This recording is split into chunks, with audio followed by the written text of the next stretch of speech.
পেশাদার খেলোয়াড়ি জীবনে আপনারা কোনো রাজনৈতিক দল বা গোষ্ঠীর প্রতিনিধি নন বা হবেন না দয়া করে। বরং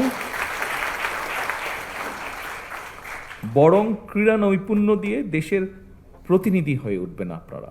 দেশের জন্য সম্মান বয়ে নিয়ে আসবেন, গৌরব বয়ে নিয়ে আসবেন আপনারা।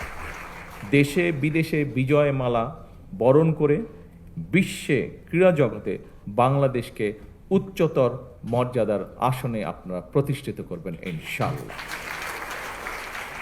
সময়ের পরিপ্রেক্ষিতে বর্তমান সরকার খেলাধুলাকে পেশা হিসেবে প্রতিষ্ঠিত করার জন্য স্বল্প, মধ্যম এবং দীর্ঘমেয়াদী লক্ষ্য এবং পরিকল্পনা যেগুলো নিয়েছে, সেগুলো আপনারা কিছুক্ষণ আগে যে ভিডিও হয়েছে তার মাধ্যমে আপনারা দেখেছেন।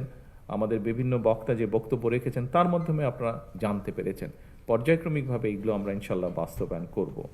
পড়াশোনার পাশাপাশি খেলাধুলার প্রতি আমাদের যে ছেলেমেয়েরা ছোটবেলা থেকে আগ্রহী স্পোর্টসের জন্য, তারা যাতে এই সুযোগটা পায় সেজন্য এর মধ্যেই দেখেছেন স্পোর্টস মিনিস্টার উনি ওনার বক্তব্যে বলেছেন যে শিক্ষা কারিকুলামের পাশাপাশি আমরা কারিকুলামের ভেতরে আমরা চতুর্থ শ্রেণী থেকে খেলাধুলাকে যাতে মোটামুটি কম্পালসারি করা যায়। অর্থাৎ আমাদেরকে স্কুলে যেরকম অঙ্ক, ইংরেজি, ভূগোল, ইতিহাস এগুলো যেরকম কম্পালসারি পড়তে হয়, আমরা চাচ্ছি যে বাচ্চাটা যে খেলাটাই পছন্দ করুক কিন্তু সেই খেলাটা তাকে খেলতে হবে, সেটাতে তাকে এক্সপার্ট হতে হবে, সেটাতে তাকে নিজেকে গড়ে তুলতে হবে। অর্থাৎ ইতিহাস, ভূগোল, বিজ্ঞান এই সাবজেক্টগুলোর পাশাপাশি আমরা খেলাটাকে কম্পালসারি করবো, সেটার মধ্যে মার্ক থাকবে, সেটার মধ্যে পাস ফেল থাকবে, যাতে সে সেটা সিরিয়াসলি নেয়। শুধু আচ্ছা বিকালে একটু খেলতে গেলাম বা অফ টাইমে একটু খেলতে গেলাম, নট দ্যাট, সিরিয়াসলি হতে হবে। অর্থাৎ আমরা আসলেই চাচ্ছি আমাদের ছেলেমেয়েরা যাতে সত্যিকারভাবে নিজেকে একজন যে যেটাই খেলবে সেটাতে যাতে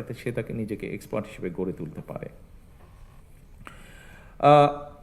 সম্মানিত উপস্থিতিবৃন্দ, স্বাধীন বাংলাদেশে বিভিন্ন ক্ষেত্রে আমাদের শিশু কিশোরদের যে প্রতিভা ছিল সেটাকে বের করার জন্য 1976 সালে প্রথম কিন্তু শুরু হয়েছিল। এখানে যারা আমাদের খেলোয়াড় ভাই বোন বন্ধুরা আছে, তোমরা অনেক ছোট ছিলে, তোমরা ছোট ছিলে না আসলে, তোমরা দেখোই না বোধহয় কেউ।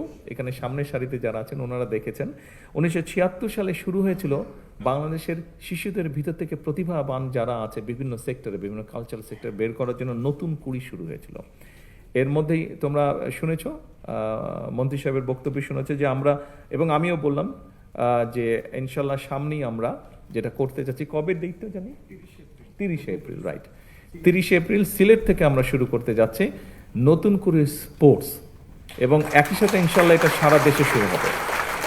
আমরা এই যে বিভিন্ন আমরা 7টা খেলা না 7টা ডিসাইড করেছি তো এই মুহূর্তে 7টা খেলা আমরা ডিসাইড করেছি। এই 7টা খেলায় কারা পারদর্শী, ধীরে ধীরে সেই প্রতিভাবানদেরকে আমরা বের করে নিয়ে আসব। তাদেরকে যারা ভালো হবে তাদেরকে আমরা আরো বেটার ট্রেনিং দেওয়ার চেষ্টা করব।